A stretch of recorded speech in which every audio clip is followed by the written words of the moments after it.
اگر آپ چاہتے ہیں کہ آپ کے سارے گناہ معاف ہو جائیں تو جب بھی آپ وضو کریں تو وضو کرنے سے پہلے سورہ قدر کی تلاوت کریں، انا انزلناہ فی لیلۃ القدر۔ اس سورہ کی تلاوت کریں وضو کرنے سے پہلے۔ امام جعفر صادق علیہ السلام فرماتے ہیں اگر یہ سورہ آپ وضو کرنے سے پہلے پڑھیں گے تو آپ کے سارے گناہ معاف ہو جائیں گے، حتیٰ کہ ایسے گناہوں سے پاک ہو جائیں گے کہ جیسے ماں کی شکم سے ابھی پاک ہو۔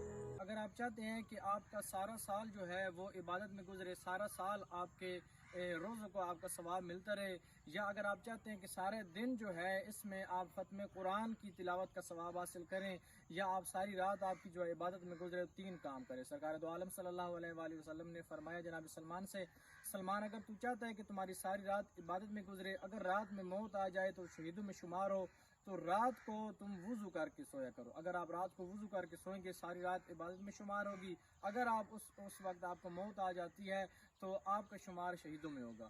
اگر آپ چاہتے ہیں کہ پورے دن میں قرآن پاک کے ختم کرنے کا ثواب آپ کو ملے تو آپ 3 مرتبہ سورۃ توحید یعنی قل هو اللہ احد کی تلاوت کریں۔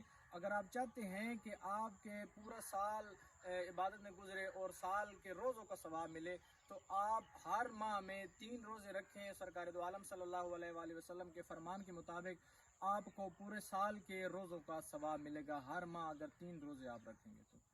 امام حسن عسکری علیہ السلام فرماتے ہیں تمام گناہوں کی جڑ جو ہے وہ جھوٹ ہے۔